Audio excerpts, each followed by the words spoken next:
बिस्मिल्लाहिर्रहमानिर्रहीम। मुअज़्ज़ज़ नाज़रीन किराम, ये वाक़या जो मैं आपको बयान करने वाला हूँ ये दमिश्क में पेश आया। इस वाक़े के रावी डॉक्टर मोहम्मद रातब नाबलसी हैं। वो कहते हैं कि किसी दोस्त ने मुझको ये वाक़या असल में लिख के भेजा और वाक़यातन इसके अंदर बड़ी इबरत है। जिसने वाक़या लिखा उसने कहा कि जिस दिन मेरे वालिद का इंतकाल हुआ वो दिन हमारे लिए इंतहाई मुश्किल था। हम दो भाई थे, एक हमारी बहन थी। मेरे भाई की कैफियत ये थी कि वो ज़ोर ज़ोर से रो रहा था। मैं उससे छोटा था। मेरे वालिद माशाअल्लाह बड़े अमीर आदमी थे, उन्होंने बहुत सारी जायदाद छोड़ी थी। हम दोनों भाई और हमारी बहन भी माशाअल्लाह माली एतबार से हम अल्लाह ने हमें बहुत कुछ दिया हुआ था। हमें हकीकत बात यह है कि अपने वालिद की कोई जायदाद की ख़ास ज़रूरत भी नहीं थी, लेकिन बहरहाल वालिद साहब ने जायदाद छोड़ी। कहता है कि जब अगला दिन हुआ तो हमने वालिद साहब को ऑफ कोर्स जाके दफन कर दिया। वकील आ गया।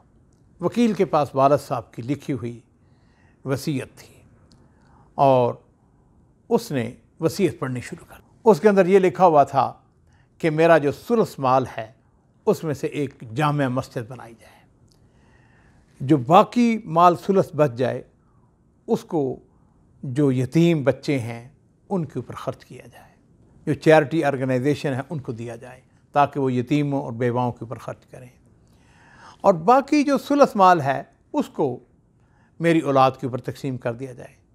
जो दुकानें हैं उन दुकानों के किराए आ रहे हैं वो भी शरीयत के मुताबिक, दो मेरे बेटे हैं एक बेटी है, उसके अंदर तकसीम कर दिया जाए। कहता है कैफियत ये थी कि मेरा भाई ज़ोर ज़ोर से रो रहा था। तो बहरहाल जब उसने वकील की ये वसीयत सुनी तो उसने रोना धोना ख़त्म कर दिया और अचानक उसने वकील से वो जो वसीयतनामा था उसको पकड़ा, उसको छीना और बड़े गुस्से के आलम में उसने कहा ये वसीयतनामा नहीं है, ये हमें जायदाद से महरूम करने की साजिश है, हम इसके ऊपर अमल नहीं करेंगे। और फिर उसके साथ देखते देखते उसको फाड़ कर अपने कदमों के नीचे रोन डाला उसको।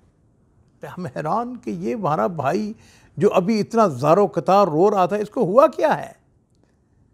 उसने कहा मस्जिदों की बात करते हो, दमिश्क के अंदर 1000 से ज़्यादा मस्जिद है और मस्जिद बनाने की क्या ज़रूरत है। कहते मैं खामोश। अब मेरा बहनोई वो मेरी बहन के बिहाफ पे बोला। उसने कहा कि हम इस वसीयत के ऊपर कतन अमल नहीं करेंगे।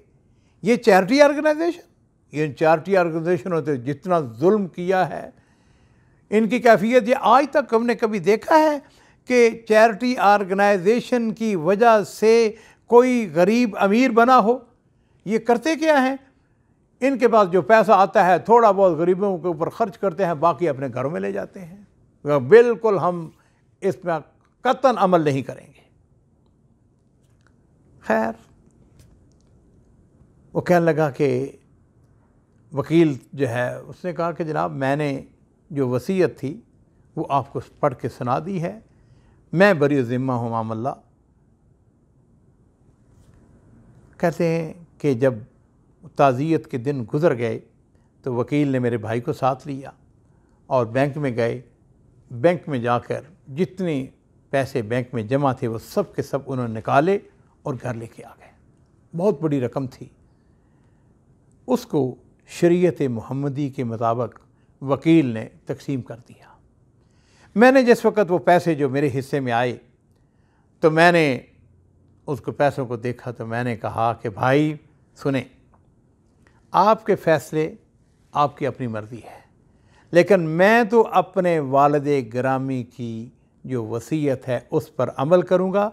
ये जो पैसे मुझको मिले हैं इन पैसों से मैं मस्जिद बनाऊँगा ताकि मेरे वालिद की रूह खुश हो जाए।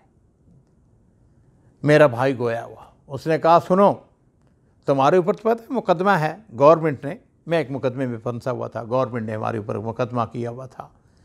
कहने लगा कि तुम अपने मुकदमे से जान छुड़ाओ, ये पैसा जो तुम्हें मिला है इसको मुकदमे के ऊपर लगाओ, तुम्हें जेल हो सकती है, और सुनो अगर तुम जेल में चले जाए तो मैंने तुम्हारे बच्चों को कतन एक रोटी भी नहीं देनी, भूखे मरते रहे, मेरा उनके साथ कोई ताल्लुक नहीं होगा।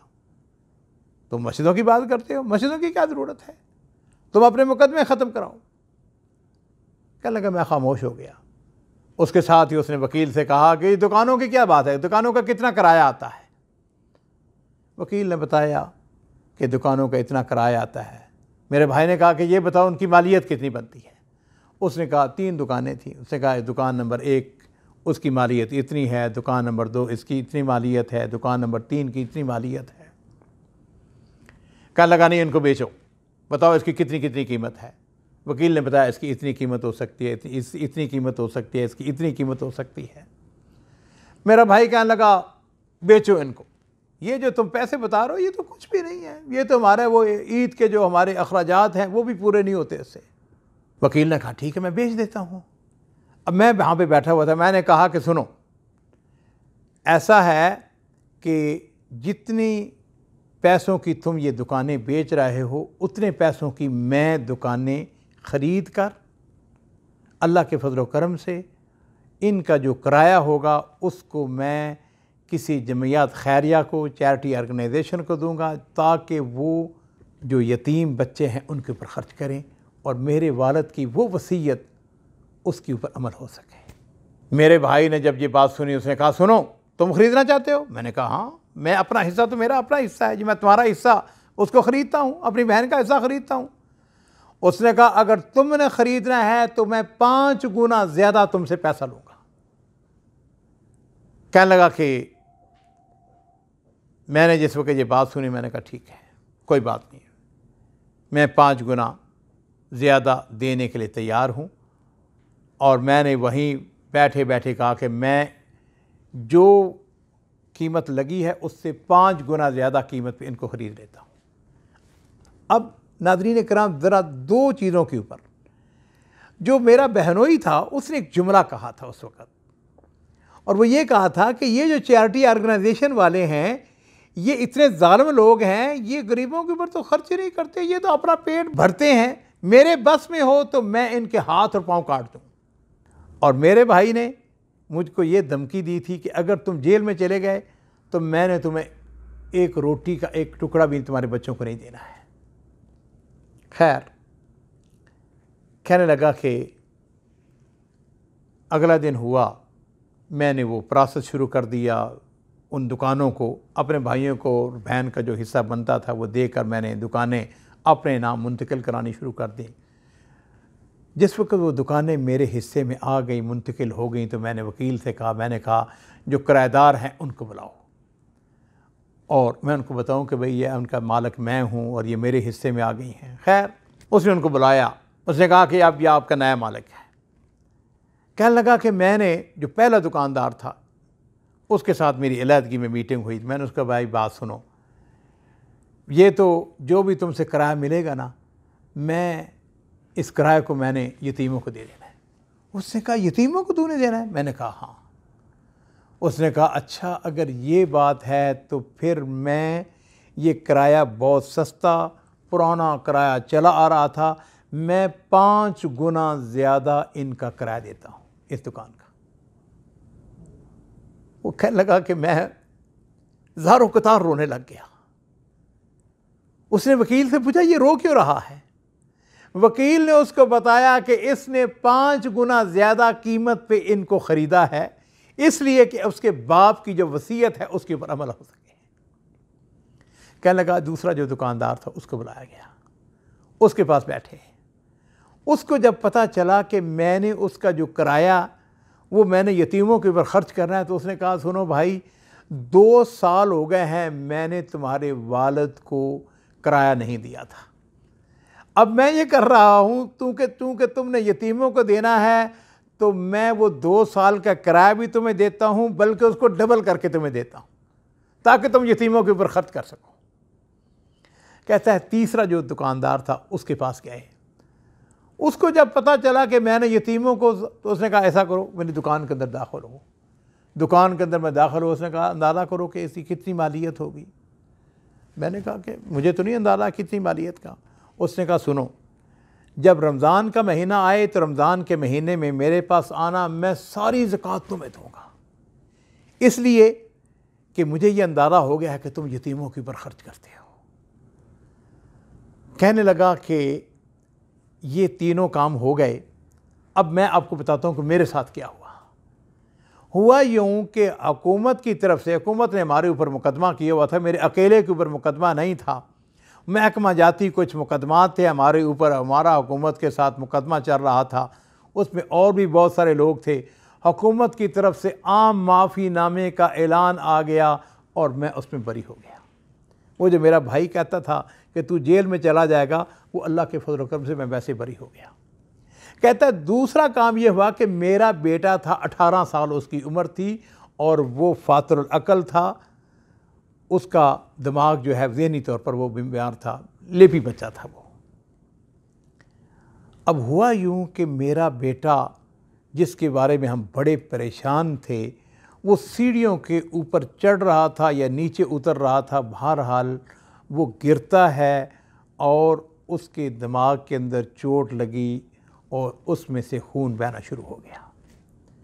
कहने लगा हम उसको हॉस्पिटल लेके गए।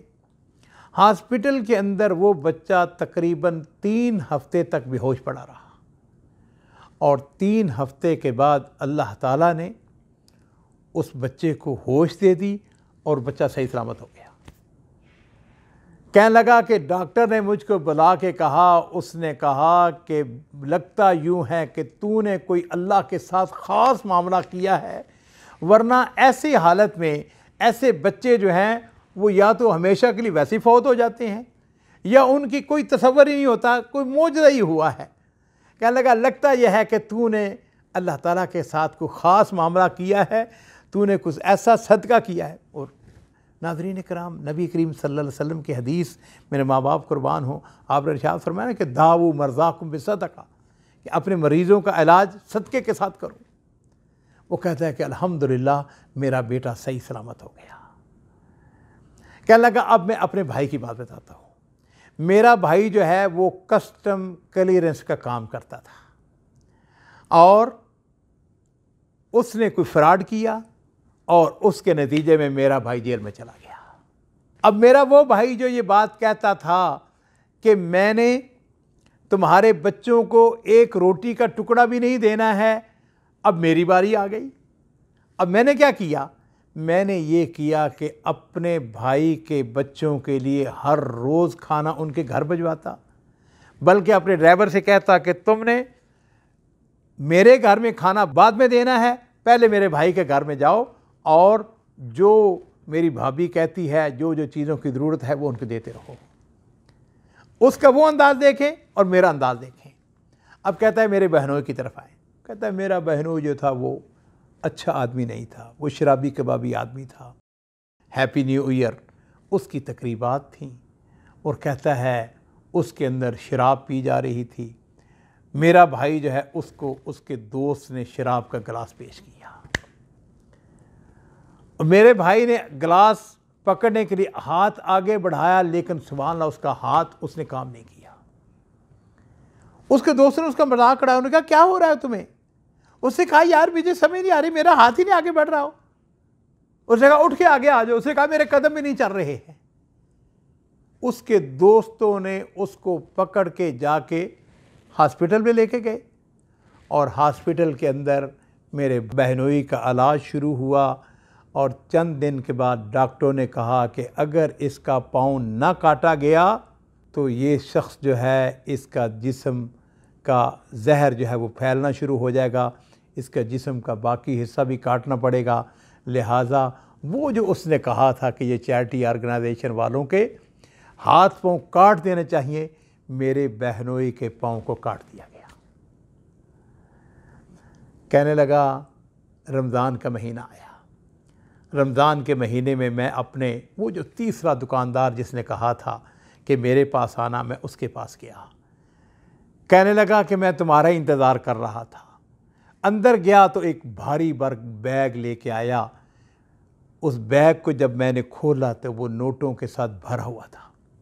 मैंने कहा ये तुम्हारी दुकान की तो इतनी ज़कात नहीं बनती। कहने लगा बिल्कुल तुम्हारी बात दुरुस्त है, जब मुझे ये पता चला कि तुमने ये सारा पैसा ज़कात का लेकर तुमने यतीमों के ऊपर ख़र्च करना है, तो मैंने अपने रिश्तेदारों से कहा कि हमें एक अमानतदार आदमी मिला है, तो मेरे सारे रिश्तेदारों ने अपनी ज़कात मुझे दे दी।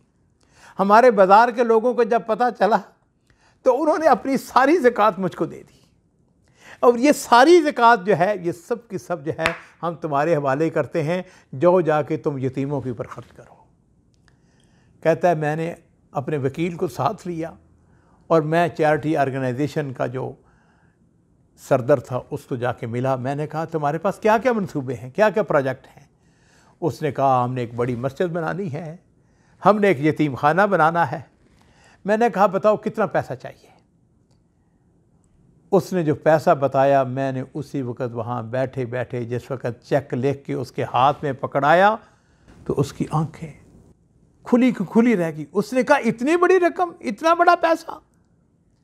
कहते हैं वहाँ पे फिर मैंने रोना शुरू कर दिया और फिर मैंने अपने वालिद गिरामी को याद किया कि मेरे वालिद गिरामी, उनकी जो वसीयत थी उसके ऊपर मैं अमल कर रहा हूँ। अल्हम्दुलिल्लाह वो इतनी बड़ी दौलत थी, इतना बड़ा पैसा था, उससे वो जामे मस्जिद भी बन गई और यतीम खाना भी बन गया। अज़ीज़ों, बात जो है वो ये है, इस बात को ज़हन में रख लीजिए कि अल्लाह ताला के साथ जो सौदा करता है, अल्लाह रब्बुल इज़्ज़त जो हैं अपने फज़ल व करम से, अपनी रहमत से उसको नवाजते हैं। मन ज़ल्लज़ी युक़रिज़ुल्लाह क़र्ज़न हसना फ़युज़ाइफ़ लहू अज़आफ़न कसीरा। याद रखो, जो अल्लाह के साथ सौदा करता है ना, अल्लाह के यहाँ बहुत ज़्यादा है।